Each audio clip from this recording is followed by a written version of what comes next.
Mas o que de fato é, né, como seria uma igreja essencial, né? Qual seria aquela igreja que de fato é essencial na sociedade, né? Quais as características que essa igreja tem, né? Como é que uma igreja que é essencial na sociedade, né, que ela precisa de fato estar, ela tem relevância na sociedade?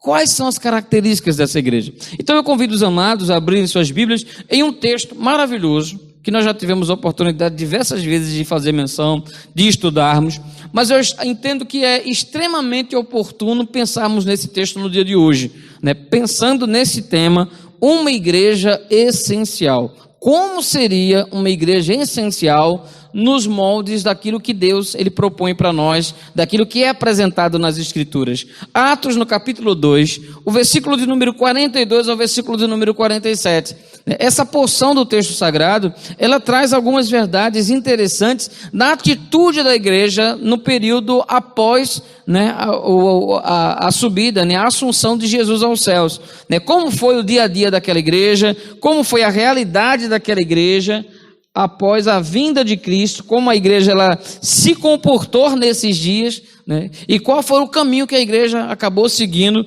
logo após a vinda, a subida do Senhor Jesus aos céus, e a igreja então tocando o barco, né? Fazendo a sua tarefa, experimentando essa realidade de não estar mais com a presença do Senhor Jesus fisicamente entre eles, né? Mas abundando e crescendo no Espírito. Então nós gostaríamos de pensar, né, nesse tema, uma igreja essencial, né, e nós vamos considerar dentro desse tema, o capítulo 2, do versículo 42 ao versículo de número 47. Diz o texto sagrado: e perseveravam na doutrina dos apóstolos, e na comunhão, e no partir do pão, e nas orações. Em cada um havia temor, e muitos prodígios e sinais eram feitos por intermédio dos apóstolos. Todos os que creram estavam juntos e tinham tudo em comum. Vendiam as suas propriedades e bens, distribuindo o produto entre todos, à medida que alguém tinha necessidade. Diariamente perseveravam unânimes no templo, partindo pão de casa em casa e tomando as suas refeições com alegria e singeleza de coração, louvando a Deus e contando com a simpatia de todo o povo.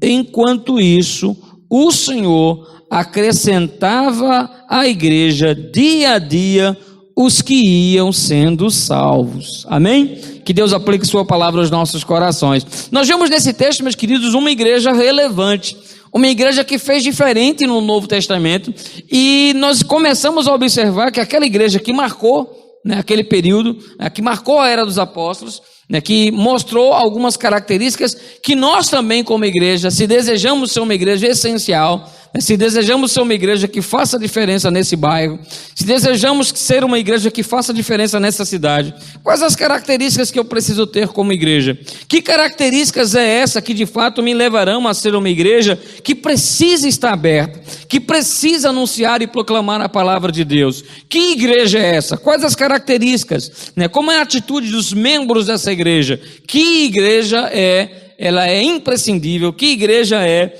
uma igreja essencial nesse tempo de pandemia?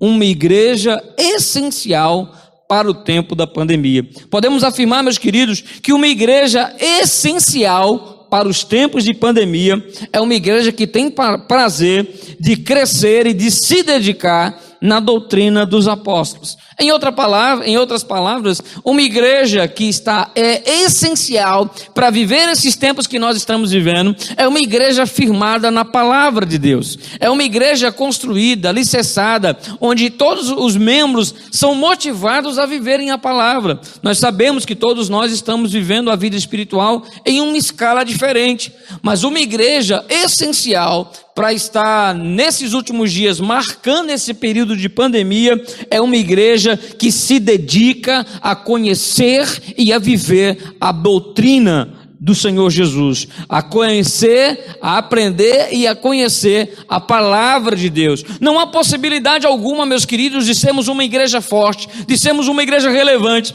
de sermos uma igreja essencial para esses dias, se nós estamos longe da palavra. É verdade, nós entendemos, né, de que há muitos grupos religiosos que às vezes nem leem a Bíblia, não expõem a Bíblia, não têm a preocupação alguma com as verdades bíblicas e ainda assim estão lotadas. E estão muitas vezes lotadas pelo produto que elas vendem.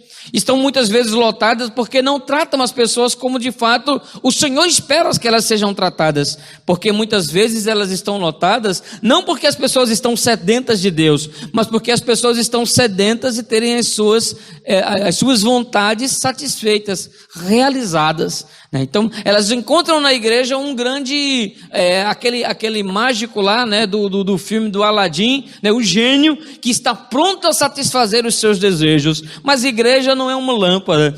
Deus não é um gênio para satisfazer os nossos desejos, para satisfazer os nossos caprichos. Deus é todo soberano, Ele sabe como trata com cada um de nós, Ele sabe exatamente o momento certo de nos abençoar. E uma igreja que está forte, preparada para viver esses dias, uma família, um casal, um jovem, uma jovem, é aquela pessoa que aprende, que entende, que precisa ter firmeza doutrinária para viver os dias que nós estamos vivendo.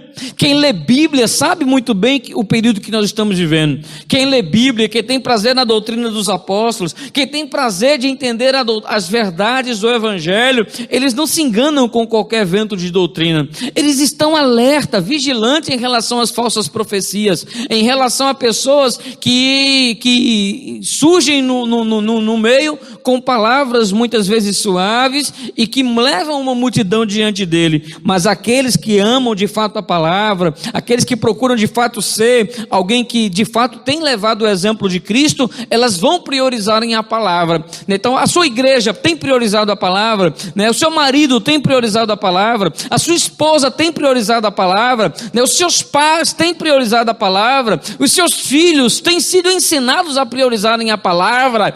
Todos nós precisamos crescer espiritualmente, avançar na nossa caminhada cristã, mas não há avanço espiritual longe da palavra. A Escritura nos diz que quando o vento desce, a chuva dá e o vento sopra, se nós não estivermos firmados na palavra, vamos cair.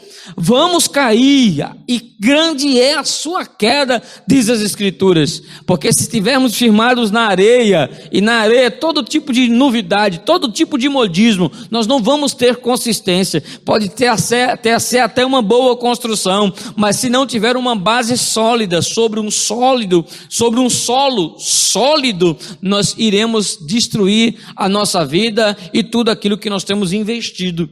Então nós precisamos sabiamente construir a nossa vida, construir a nossa igreja, o nosso casamento, a criação dos nossos filhos, à sombra das Escrituras. Do contrário, nós estamos plantando a nossa própria infelicidade. Aí mais na frente vai chorar, vai tentar eleger um culpado. O culpado é o governo, o culpado é a igreja, o culpado é o pastor, o culpado é fulano, né? Então bata no peito e diga: não, eu errei. Eu errei porque eu não levei Bíblia para dentro de casa. Eu errei porque eu não fui zeloso em ensinar a doutrina dos apóstolos aos meus filhos. Eu errei dentro de casa porque eu não fiz aquilo que os apóstolos fizeram. Porque o fundamento dos apóstolos é Cristo. Está lá aos Efésios, Paulo vai nos dizer isso. Se de fato desejamos ser uma igreja relevante e essencial nesses últimos dias, é uma igreja que prega a palavra. E aí nós já começamos a imaginar que talvez nem todas que estejam fechadas, elas sejam necessariamente essenciais. É duro, mas é uma realidade. É forte, mas é uma realidade.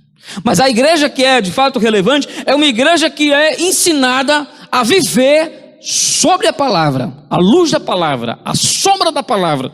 Não é à toa que as Escrituras vão nos dizer que nós precisamos manusear bem a palavra da verdade, que nós precisamos saber responder à razão da nossa fé, que nós precisamos ter a ousadia de conhecer Bíblia. Não é à toa que Paulo, por exemplo, aos Gálatas, aos Colossenses, no capítulo 4, versículo 6, 2 Timóteo, capítulo 2, versículo de número 15, daí ele vai dizer a Timóteo: olha, que você seja um obreiro que saiba manusear bem a palavra da verdade, né? Pedro, no capítulo 3, versículo 17, Pedro, no capítulo 4, versículo 7 e o versículo 11, em todos esses textos, esses dois apóstolos, um que caminhou com Jesus e um outro que foi convidado para o ministério apostólico posteriormente, que foi o apóstolo Paulo, todos dois homens, eles vão instruir mais de uma vez da importância da igreja de conhecer Bíblia, de avançar no conhecimento bíblico. e de estar preparada para responder à razão da sua fé. Nós precisamos estar preparados para responder à razão da nossa fé. Por quê? Porque nós somos uma igreja essencial nesses dias que nós estamos vivendo. Uma igreja essencial é uma igreja que prioriza as orações. Observe que ele vai dizer entre a comunhão, o partir do pão, e ele vai falar nas orações. Era uma igreja que perseverava na oração. Era uma igreja que acreditava no poder de Deus. Se nós de fato desejamos ser uma igreja essencial nesses dias, mas a igreja evangélica batista em Afogados, ela é essencial na comunidade, ela é essencial nesses dias.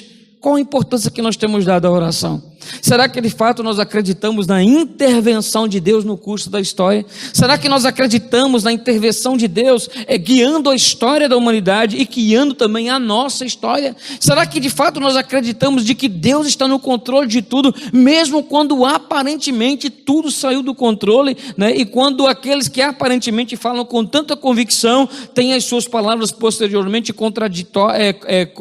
encontrando pessoas que falem totalmente o contrário daquilo que já foi falado, né? Suas palavras que hoje eles mostram com tanta argumentação, até que alguém vem e mostra com outros argumentos de que os seus argumentos eram falhos, né? De que as pesquisas não foram suficientes, né? Que os experimentos não foram suficientes, né? Então, nessa confusão que nós estamos vivendo, nós precisamos entender que a igreja precisa marchar em relação à oração. Não é à toa que Paulo vai nos dizer ao 1 Tessalonicenses, no capítulo de número 15, orai sem cessar. A igreja precisa orar, a igreja precisa acreditar na intervenção de Deus no curso da história. Uma igreja que não acredita na intervenção de Deus, ela não vai orar.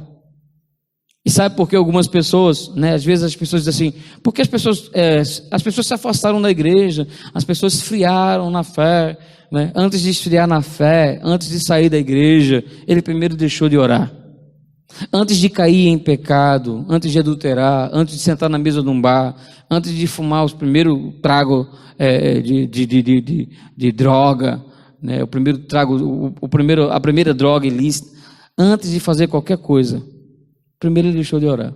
É a primeira coisa que é descartada no longo do caminho. Deixa de orar, deixa de ler a Bíblia. O que espera de alguém que não se alimenta? Se ele não se alimenta, ele vai começar a ficar desnutrido até que ele vai morrer, espiritualmente também. Se ele não lê Bíblia, se ele não vai para cultos onde a palavra de Deus é exposta, se ele não tem uma vida de oração, ele vai ser um morto-vivo.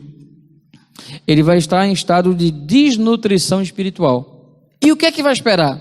A oportunidade para cair. Quando tiver a oportunidade vai cair, porque não vai ter firmeza, não vai ter sustentação, não vai ter base, não vai ter alicerce. O Senhor nos ensina que nós precisamos ter de fato uma vida de oração. Estamos acostumados a afirmar muitas vezes que pouca oração, pouco poder.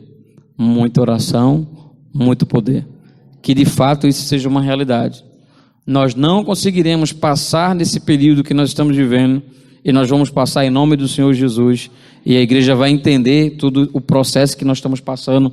Desde o ano passado, de março do ano passado, nós vamos olhar para trás e entender o que Deus estava trabalhando no nosso coração e no coração da igreja.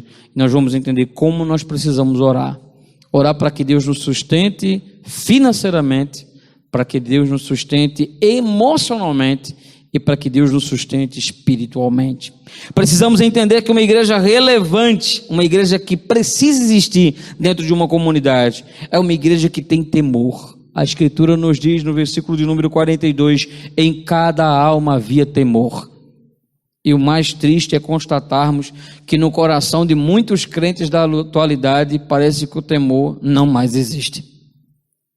O mais triste é constatarmos que não é apenas algo que acontece no coração das ovelhas, dos membros e congregados. Muitas vezes a ausência do temor, ela sobe os altares. Ela encontra o coração de muitos tocadores, de muitos cantores, de muitos levitas, de muitos líderes, de muitos pastores. A ausência de temor a Deus. Mas a Escritura nos diz, em Salmo 25, no versículo de número 14, de que a intimidade do Senhor é para aqueles que o temem. Então, quanto mais você temer ao Senhor, quanto mais você procurar viver em santidade, quanto mais você agir de maneira reverente diante do nome dEle, mais você será íntimo de Deus, mais você vai caminhar lado a lado com Ele. Não há receita para que você possa caminhar com Deus e ser íntimo de Deus. O que você precisa é temer a Ele. E o seu temor a Deus precisa ser evidenciado, ouça. O seu temor a Deus precisa ser evidenciado naquilo que você fala, naquilo que você ouve, naquilo que você assiste, naquilo que você acessa, nos lugares que você vai e até nas roupas que você veste. É isso aí. O temor a Deus é mostrado em tudo isso. Eu vi uma ilustração enquanto estava pensando nessa palavra que me chamou a atenção.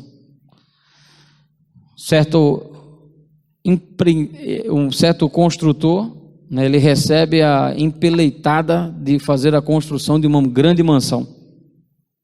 Né? Alguém vai lá, acerta os valores, né, mostra a planta, né, feita lá pelo engenheiro, pelo arquiteto, tudo certinho, tudo bonitinho.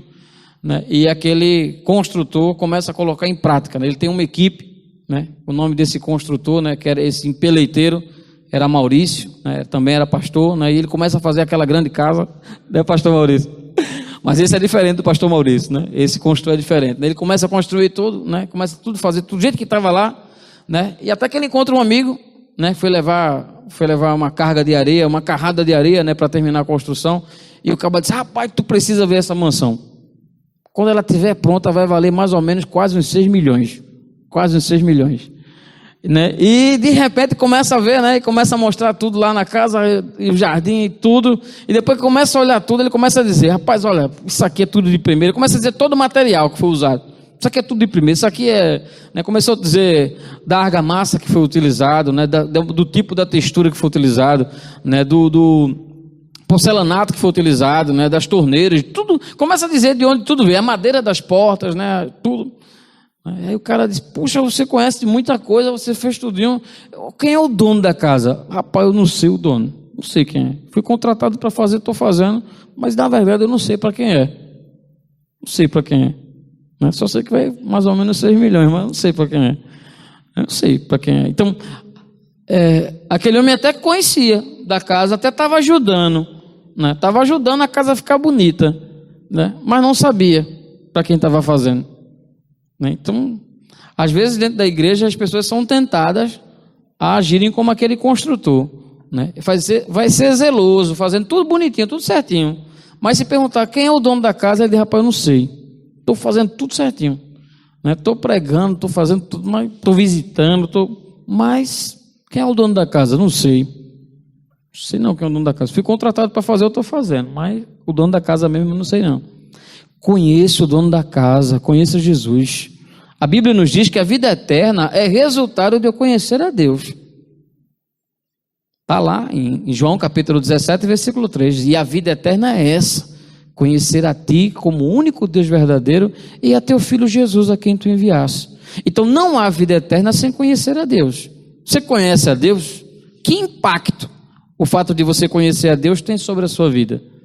Mudou alguma coisa? Porque se não mudou, você apenas conhece de ouvir falar. Você precisa conhecer de maneira prática, pessoal, experimentar, ter temor e caminhar com Ele, ter intimidade com o Mestre. Então, uma igreja essencial é uma igreja dedicada ao ensino, dedicada à leitura da palavra, dedicada à prática das orações, mas também é uma igreja que teme a Deus, que procura colocar Deus como prioridade. Uma igreja relevante é uma igreja essencial nesses dias, é uma igreja que tem a mesma visão, que tem o mesmo foco. Nós sabemos que é difícil, cada cabeça é um mundo, já dizia Voinho, né? E como é complicado lidar com tantas pessoas ao mesmo tempo, não é fácil.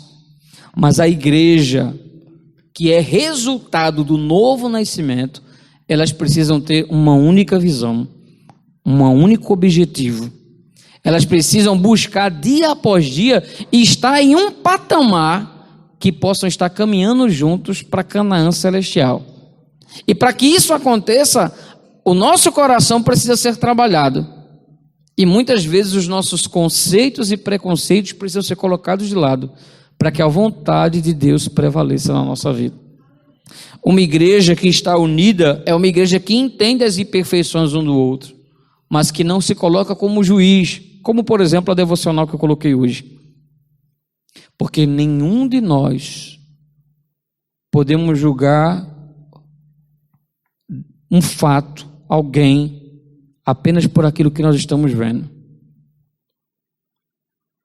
Tem uma frase que por diversas vezes eu já repeti: ninguém é um livro de uma página só. Quando ele não estiver mais aqui, partir para a glória, né, e alguém perguntar, diga uma frase que o pastor Márcio dizia, aí você vai lembrar. Ele sempre repetia que ninguém é um livro de uma página só. Porque quando você abre um livro, tem muitas páginas, né? Então, se você abrir um livro só e julgar por uma página, né, tem gente que não lê a Bíblia, porque abriu uma página só, né? Aí caiu no Apocalipse, aí leu, disse, misericórdia, eu vou ler mais não, né? Nem entendeu o que leu, nem entendeu, né? Porque Apocalipse é um livro que fala de esperança e não de tragédia, né? Eu vejo como esperança, mas alguns imaginam, só conseguem ver tragédia, né? Então, olha a situação e diga, Senhor, me ajude a viver com as pessoas que são diferentes, a julgar menos, a condenar menos, a não suspeitar mais, mas a amar mais, né? A procurar estar junto, a procurar estar unido, né? A poder colocar uma peneira nos meus lábios, para que nem sempre aquilo que eu pense eu fale. Se aquilo que eu fale possa de alguma maneira causar ferida, tristeza, dor, ou mudar a maneira que as pessoas olham outra pessoa, que essa maneira é a maneira mais sutil no meio de alguns grupos religiosos.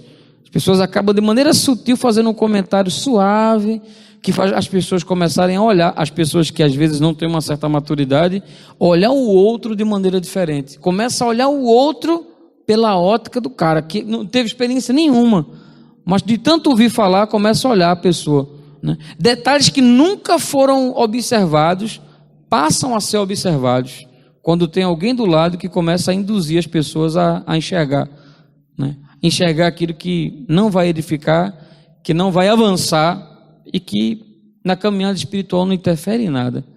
Mas eu começo a olhar a pessoa de maneira diferente, e desde alguém incompetente até aí começa a mudar, e vai mudando a maneira de olhar o outro. Isso é muito perigoso. Isso é tão perigoso que a Escritura vai nos dizer que Deus abomina aquele que tenta fazer isso, né? De certa forma, semear contenda entre os irmãos, né? E esse é um pecado típico da igreja, semear contenda entre os irmãos. E o irmão ali não é irmão de sangue não, que isso acontece na família também, mas é irmão da igreja. Esse pecado é um pecado da igreja, que a igreja comete, né? Pessoas dentro da igreja cometem. Então a igreja precisa estar unida. Por quê?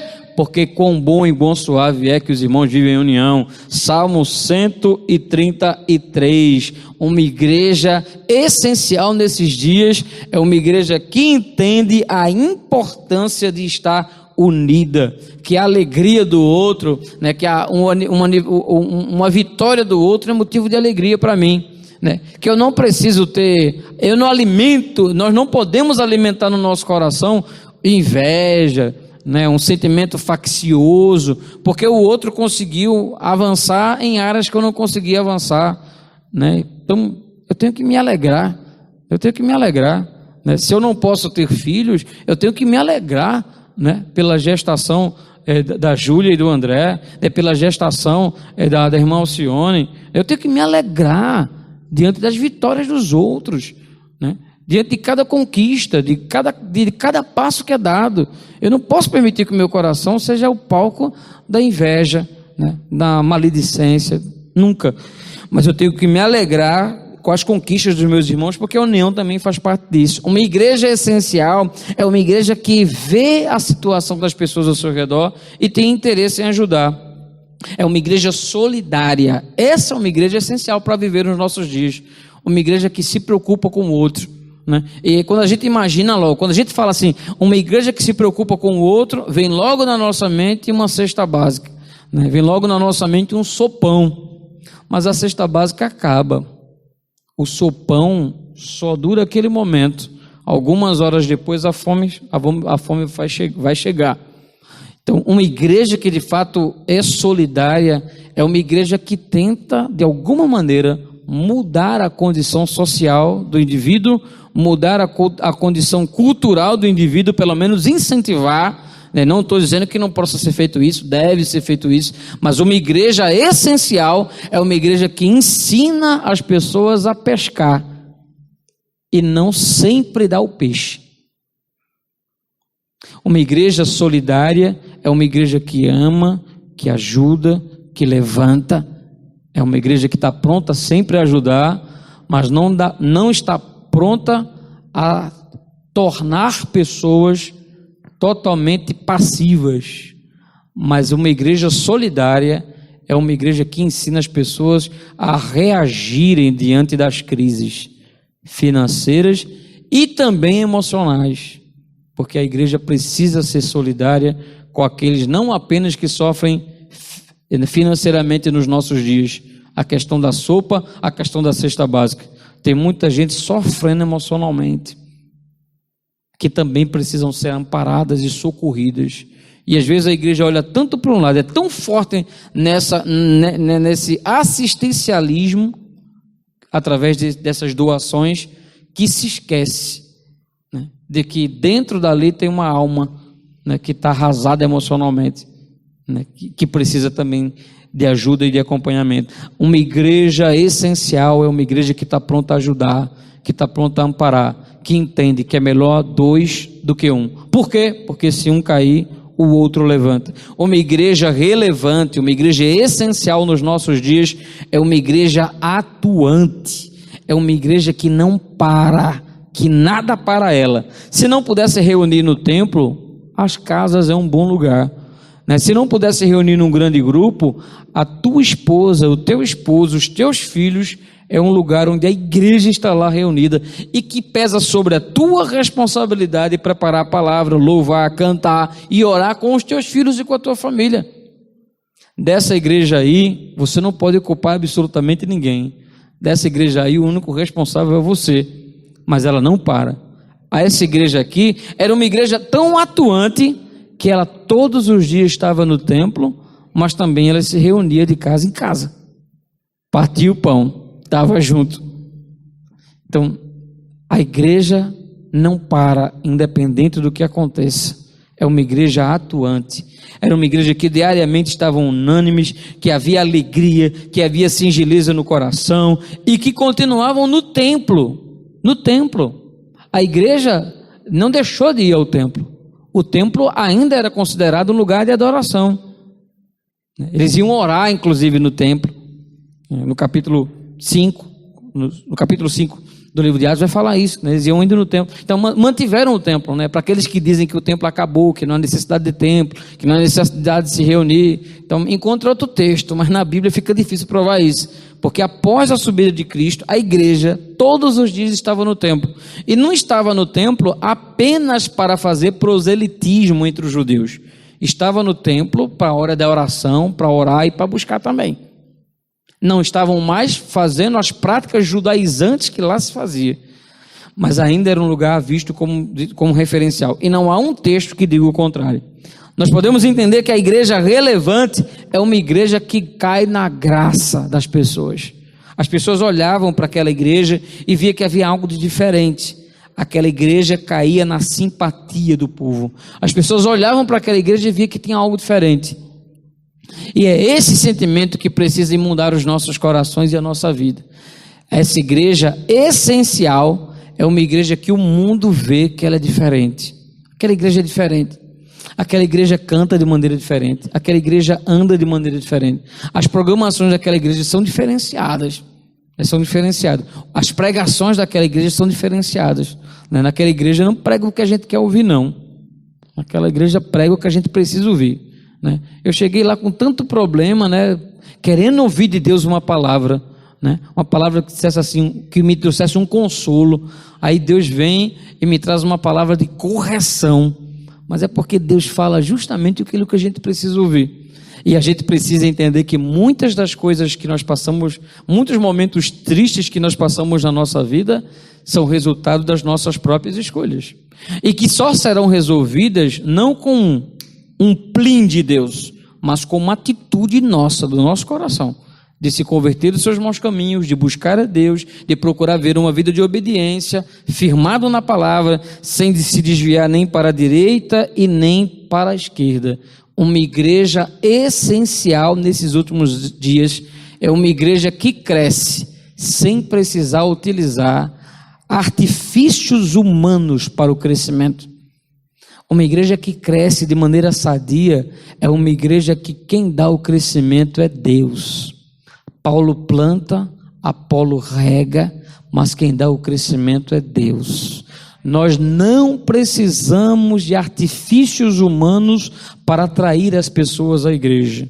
Se fosse assim, nós não teríamos saído lá do terraço da minha casa lá no Ibura, mas saímos de lá, fomos lá para 21 de abril e aqui estamos. E quem está aqui entende perfeitamente de que não são os atrativos humanos, não são os artifícios humanos que nos atraem a estarmos aqui. O que nos atrai aqui é o senso de responsabilidade e a certeza de que quem acrescenta é Deus. Nossas paredes continuam da mesma cor, não dizendo que não é uma crítica a nada, mas as nossas paredes continuam a mesma, as nossas lâmpadas continuam a mesma, não precisa absolutamente nada. Nenhum tipo de artifício humano para que as pessoas saiam da sua casa e venham para esse lugar.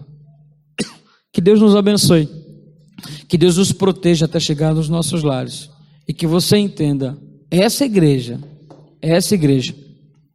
é uma igreja que precisava existir, e nós precisamos buscar ser essa igreja para essa geração. Maravilhoso e eterno Pai, Senhor nosso Deus, bendizemos ao teu santo nome, pois o Senhor é bom, pois a tua misericórdia dura para sempre.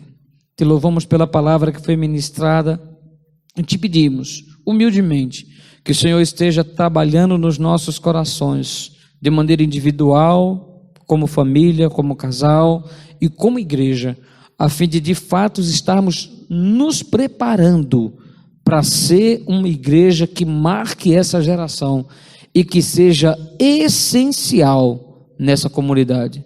Essa igreja está firmada na tua palavra, essa igreja está firmada na essência do Evangelho, e que ela continue assim, caminhando dia após dia para se aproximar mais e mais das Sagradas Escrituras. Protege até chegar nos nossos lares e que cheguemos em paz e em segurança. Abençoa, Deus, a irmã Viviane, que está aqui entre nós, que ela possa ter se sentido bem entre nós, resultado do teu Espírito Santo no seu coração. Em nome santo do teu Filho Jesus, amém, amém e amém. Deus abençoe a todos em nome do Senhor Jesus.